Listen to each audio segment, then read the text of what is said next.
Hello friends, welcome to my channel. ഞാൻ മെറ്റിൻ മേരി ജോസ്. ഞാൻ ഇന്ന് വന്നിരിക്കുന്നത് നമ്മളുടെ ഇൻഷുറൻസ് പോളിസികളിൽ GSTയുടെ എന്തെല്ലാം വ്യത്യാസങ്ങളാണ് വന്നിരിക്കുന്നത്. നിങ്ങൾ പലരും കേട്ട് കാണും, പല GST റേറ്റുകളും കുറച്ചിട്ടുണ്ട്, ചില GST എടുത്ത് മാറ്റിയിട്ടുണ്ട്. അപ്പം നമ്മളുടെ ഇൻഷുറൻസ് പോളിസികളെ ഈ GST എങ്ങനെയാണ് ബാധിച്ചിരിക്കുന്നത്, അതാണ് ഞാൻ ഇന്ന് ഈ വീഡിയോയിൽ എക്സ്പ്ലെയിൻ ചെയ്യുന്നത്. നമ്മളുടെ ഇൻഷുറൻസ് പോളിസികളിൽ 22/9/2025 മുതലാണ് ഈ GST 0 എന്ന് പറഞ്ഞ് വന്നിരിക്കുന്നത്. അപ്പോൾ അത് ഏതെല്ലാം പോളിസികളിലാണ് GST ഉണ്ടായിരുന്നത്, എത്ര ശതമാനമായിരുന്നു, ഇപ്പം എത്രയാണ്, അതാണ് ഞാൻ പറയുന്നത്. ഇപ്പം നമ്മളുടെ സാധാരണ എൻഡോമെൻറ്റ് പ്ലാനുകളിൽ GST first year 4.5%, second year onwards 2.25% അത് 22 സെപ്റ്റംബർ 2025 ശേഷം 0% ആയിരിക്കും. അതായത് ഫസ്റ്റ് ഇയർ ആണെങ്കിലും റിന്യൂവൽസിനാണെങ്കിലും 0% ഇൻട്രസ്റ്റ് ആയിരിക്കും വരുന്നത്. അതുപോലെ യൂലിപ്പ് പ്ലാനുകൾക്ക് 22-ാം തീയതിക്ക് ശേഷം 0%. ടേം ഇൻഷുറൻസുകൾക്ക് 18% ഇതുവരെ GST ഉണ്ടായിരുന്നത്. പക്ഷെ അതും ഈ 22 സെപ്റ്റംബറിന് ശേഷം 0% ആയിരിക്കും. അതുപോലെ ഹെൽത്ത് ഇൻഷുറൻസ് പ്രീമിയങ്ങൾ, ഇപ്പോൾ LICക്ക് ഹെൽത്ത് ഇൻഷുറൻസ് ഇല്ല. അപ്പോൾ ഉണ്ടായിരുന്ന ഹെൽത്ത് ഇൻഷുറൻസിൻ്റെ റിന്യൂവലിലും 18% നമ്മൾ GST അടച്ചുകൊണ്ടിരുന്നത്. ഈ 23-ാം തീയതിക്ക് ശേഷം വരുന്ന റിന്യൂവൽസിന്, അതായത് ഡ്യൂ ഡേറ്റ് 22-ാം തീയതിക്ക് ശേഷമായിരിക്കണം. ഇപ്പോൾ 21-ാം തീയതിയാണ് ഡ്യൂ ആവുന്നത്, ഞാനത് അടയ്ക്കുന്നത് 24-ാം തീയതിയാണെന്ന് പറഞ്ഞിട്ടും കാര്യമില്ല. ഡ്യൂ ഡേറ്റ് 22-ാം തീയതിക്ക് ശേഷം വന്നാലാണ് നമുക്ക് GST എക്സംഷൻ കിട്ടുകയുള്ളൂ. ഇപ്പം 21-ാം തീയതി ഡ്യൂ ആയ ഒരു പോളിസി നമ്മൾ അടയ്ക്കുന്നത് 24-ാം തീയതി ആണ് എങ്കിലും GSTയോട് കൂടിയാണ്, വിത്ത് GST ആണ് നമുക്കത് അടയ്ക്കാൻ പറ്റുള്ളൂ. അതുപോലെ LICയുടെ ആന്വിറ്റി പ്ലാനുകൾ, പെൻഷൻ പ്ലാനുകൾ എന്ന് പറഞ്ഞാൽ ഇപ്പോൾ ജീവൻ അക്ഷയ്, ജീവൻ ശാന്തി, സ്മാർട്ട് പെൻഷൻ, അതുപോലെയുള്ള സിംഗിൾ എമൗണ്ട് ഇൻവെസ്റ്റ് ചെയ്തിട്ട് നമ്മൾ പെൻഷൻ വാങ്ങിക്കുന്ന പെൻഷൻ പ്ലാനുകൾക്ക് 1.8% ആയിരുന്നു GST. ഈ സെപ്റ്റംബർ 22-ാം തീയതിക്ക് ശേഷം ആ പ്ലാനുകളിലും GST 0 ആയിരിക്കും. അതായത് അത് വലിയൊരു ഓപ്പർച്യൂണിറ്റിയാണ്. കാരണം വലിയ എമൗണ്ട്, ഇപ്പോൾ ആന്വിറ്റി പ്ലാൻ എന്നൊക്കെ പറയുമ്പോൾ ബൾക്ക് എമൗണ്ട് ആണ് നമ്മൾ ഇൻവെസ്റ്റ് ചെയ്യുന്നത്. ഇപ്പോൾ ഒരു 1 crore അടയ്ക്കുന്ന നാട്ടിലുള്ള ഒരാളെ സംബന്ധിച്ച് 1,80,000 രൂപ GST അടയ്ക്കണമായിരുന്നു. ഇപ്പം ഞാൻ തന്നെ കഴിഞ്ഞ മാസം ഒരു 10 lakhs ഇൻവെസ്റ്റ് ചെയ്തു. അപ്പോൾ ഞാൻ 10 lakhs ചെയ്യുമ്പോൾ 10,18,000 ആണ് ഞാൻ അടച്ച ടോട്ടൽ പ്രീമിയം, GST ഉൾപ്പെടെ. ആ സമയം ഈ 23-ാം തീയതിക്ക് ശേഷമാണ് ആരാണെങ്കിലും ഇതിൽ ചെയ്യുന്നത്, നാട്ടിലുള്ളവരാണെങ്കിലും പുറത്തുള്ളവരാണെങ്കിലും ഈ 10 lakhs മാത്രം ചെയ്താൽ മതി, അല്ലെങ്കിൽ 1 CR ആണെങ്കിൽ 1 CR മാത്രം ചെയ്താൽ മതി. അപ്പോൾ അത്രയും ഒരു ബെനിഫിറ്റ് നമുക്ക് കിട്ടുവാണ്. അതുപോലെ റെഗുലർ പ്രീമിയങ്ങളിലാണെങ്കിൽ 4.5% അത് കുറച്ച് കിട്ടുവാണ്. ഇനി നിങ്ങൾ ഓൾറെഡി ഒരു പോളിസി ജോയിൻ ചെയ്തു, പക്ഷേ അത് ക്വാർട്ടർലി ആണ് ജോയിൻ ചെയ്തത്. നെക്സ്റ്റ് ക്വാർട്ടർ വരുന്നത് 23-ാം തീയതിക്ക് ശേഷമാണ്. അതായത് സെപ്റ്റംബർ 22-ാം തീയതിക്ക് 22 സെപ്റ്റംബർ 22-ാം തീയതിക്ക് ശേഷമാണ് ഡ്യൂ വരുന്നത് എങ്കിൽ അതിലും നമുക്ക് GST അടയ്ക്കേണ്ട. ഇനി നിങ്ങൾ ആരെങ്കിലും ഓൾറെഡി 22-ാം തീയതിക്ക് ശേഷം ഡ്യൂ ആയ പോളിസികൾ നമുക്ക് നേരത്തെ വേണമെങ്കിൽ അടയ്ക്കാം. അങ്ങനെ 22-ാം തീയതിക്ക് മുമ്പ് വിത്ത് GSTയോടുകൂടി അടച്ചിട്ടുണ്ടെങ്കിൽ അതിൻ്റെ GST റീഫണ്ട് കിട്ടില്ല എന്നാണ് എൻ്റെ അറിവ്. അത് നിങ്ങളൊന്ന് കൺഫേം ചെയ്യുക, കാരണം ഞാൻ അങ്ങനെയാണ് അറിഞ്ഞിരിക്കുന്നത്. ഇപ്പോൾ ഒരു പോളിസിയുടെ ഡ്യൂ ഡേറ്റ് 28-ാം തീയതിയാണ്, ഞാനത് ഒരു 10-ാം തീയതി ആയിപ്പോൾ അത് അടച്ചു, വിത്ത് GSTയോടുകൂടി അടച്ചു.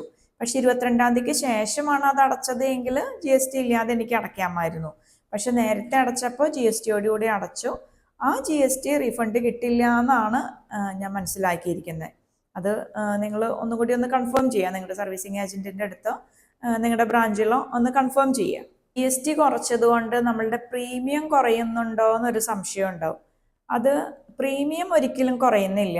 നമ്മൾക്ക് GST ഉള്ള സമയത്താണെങ്കിലും നമ്മളുടെ പ്രീമിയം സെയിം എമൗണ്ട് ആയിരിക്കും. GST, അതായത് ഇപ്പോൾ നമ്മളുടെ റെഗുലർ പ്രീമിയം ആണെങ്കിൽ ഫസ്റ്റ് ഇയർ 4.5% ആണ് GST വരുന്നത്. സെക്കൻഡ് ഇയർ ഓൺവേർഡ്സ് അത് 2.25% ആയിട്ട് കുറയും. അപ്പോൾ നമ്മൾ ടോട്ടൽ അടയ്ക്കുന്ന പ്രീമിയത്തിൽ ഒരു കുറവ് ഇപ്പോൾ GST-യോടുകൂടി അടയ്ക്കുന്ന പോളിസികളിൽ നമുക്ക് ഫീൽ ചെയ്യും.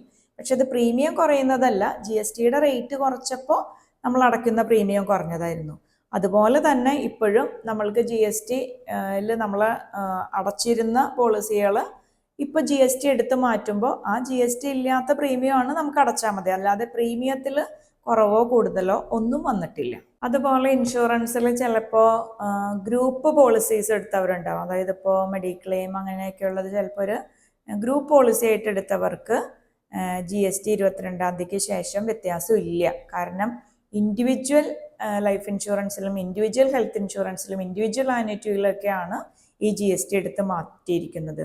ഗ്രൂപ്പ് പോളിസികൾ GST-യോട് കൂടി തന്നെയായിരിക്കും കണ്ടിന്യൂ ചെയ്യുന്നത്. അതുപോലെ ഇപ്പം നമ്മൾ ഓൾറെഡി പോളിസി ജോയിൻ ചെയ്തിരിക്കുന്നു, GST-യോട് കൂടി അടച്ചുകൊണ്ടിരിക്കുന്നു. 22-ാം തീയതിക്ക് ശേഷം ഡ്യൂ ആവുമ്പോൾ അതിൽ GST ഇല്ലാതെ നമുക്ക് അടയ്ക്കാൻ പറ്റും.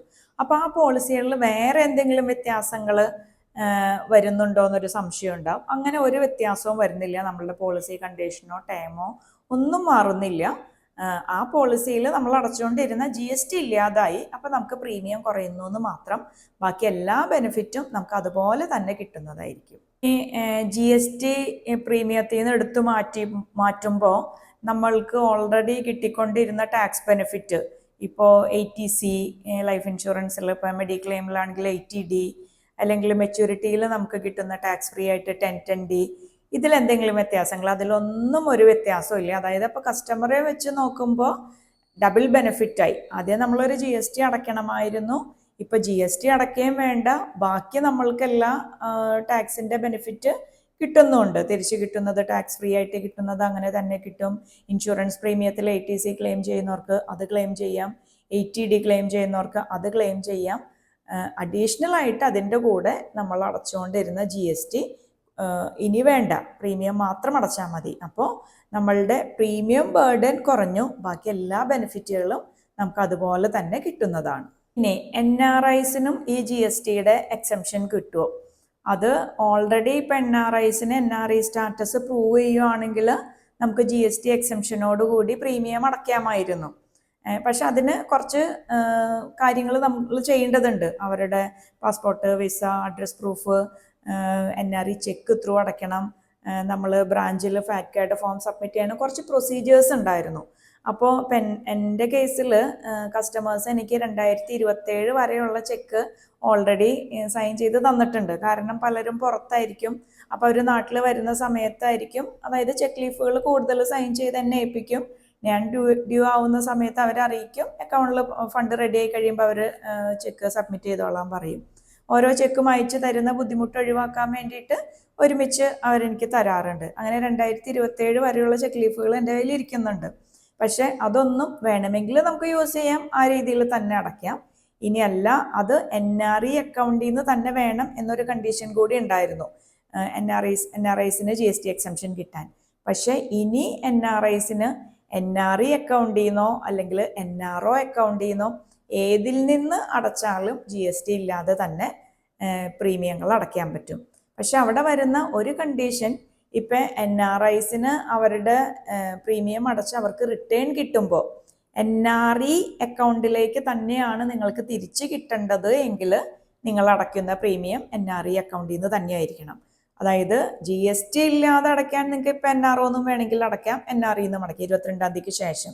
പക്ഷെ NRO അക്കൗണ്ടിൽ നിന്ന് നിങ്ങൾ പ്രീമിയം അടച്ചിട്ട് തിരിച്ച് കിട്ടുന്ന സമയത്ത് NRIയിലേക്ക് വേണം എന്ന് പറഞ്ഞാൽ അത് കിട്ടില്ല.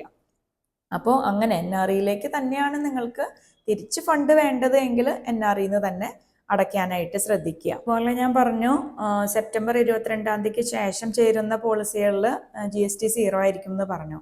ഇനി നമ്മൾ സെപ്റ്റംബർ 22-ാം തീയതിക്ക് ശേഷം പോളിസി ജോയിൻ ചെയ്തു. അതിൻ്റെ ഡേറ്റ് ഓഫ് കമൻസ്മെൻറ്റ് സെപ്റ്റംബർ 22-ന് മുമ്പുള്ള ഒരു ഡേറ്റ് വയ്ക്കുവാണെങ്കിൽ നമുക്ക് അങ്ങനെ ഡേറ്റ് ബാക്ക് ചെയ്ത് പോളിസി ചെയ്യാമല്ലോ. അപ്പം അങ്ങനെ വെച്ചാലും GST-യോട് കൂടി നമ്മൾ പ്രീമിയം അടയ്ക്കേണ്ടി വരും. 22-ാം തീയതിക്ക് ശേഷം ചേരുന്ന പോളിസികൾ ഡേറ്റ് ഓഫ് കമൻസ്മെൻറ്റ് 22-ന് ശേഷം തന്നെ ഇട്ടാലാണ് നമുക്ക് ആ GST എക്സംഷൻ കിട്ടുകയുള്ളൂ. ഇനി NRIസിന് 22-ാം തീയതിക്ക് മുമ്പാണെങ്കിലും നമുക്ക് NRI സ്റ്റാറ്റസ് പ്രൂവ് ചെയ്യുകയാണെങ്കിൽ GST എക്സംഷനോട് കൂടി തന്നെ അടയ്ക്കാം. നാട്ടിലുള്ളവർ പോളിസി ചേരുന്നവർക്ക് 22-ാം തീയതിക്ക് ശേഷം ചെയ്യുമ്പോഴാണ് ഈ ബെനിഫിറ്റ് കിട്ടുന്നത്. അപ്പം അതുകൊണ്ട് ഇനി ചെയ്യാനായിട്ട് വിചാരിച്ചിരുന്നവരെല്ലാം 22-ാം തീയതിക്ക് ശേഷമാണ് ജോയിൻ ചെയ്യുന്നത്. അങ്ങനെ ഒരു തീരുമാനം എടുക്കുന്നത് നല്ലതാണോ എന്ന് ചോദിച്ചാൽ അത് എല്ലാവരുടെയും അവരവൻ്റെ തീരുമാനമാണ്. പക്ഷേ ഇൻഷുറൻസ് എന്ന് പറയുന്നത് ഞാൻ എപ്പോഴും പറയും, നമ്മളുടെ കയ്യിലുള്ള വെൽത്ത് മാത്രം ഡിപ്പെൻഡ് ചെയ്യുന്ന കാര്യമല്ല. നമ്മളുടെ ഏജ്, നമ്മുടെ ഹെൽത്ത്, നമ്മളുടെ ഇൻകം എല്ലാം ബേസ് ചെയ്തിട്ടാണ് നമുക്കൊരു ഇൻഷുറൻസ് കിട്ടുന്നത്.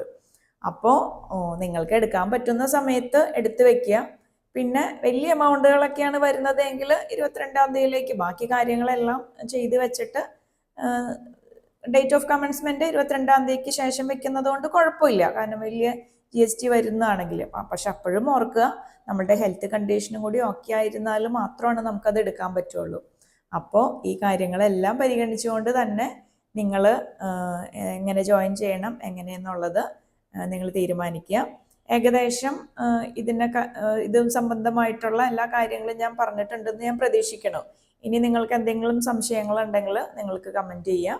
അതുപോലെ നിങ്ങൾക്ക് വീഡിയോ ഉപകാരപ്രദമായെങ്കിൽ നിങ്ങൾ ലൈക്ക് ചെയ്യുക. മറ്റുള്ളവർക്ക് ഈ അറിവുകൾ നിങ്ങൾ ഷെയർ ചെയ്യുക.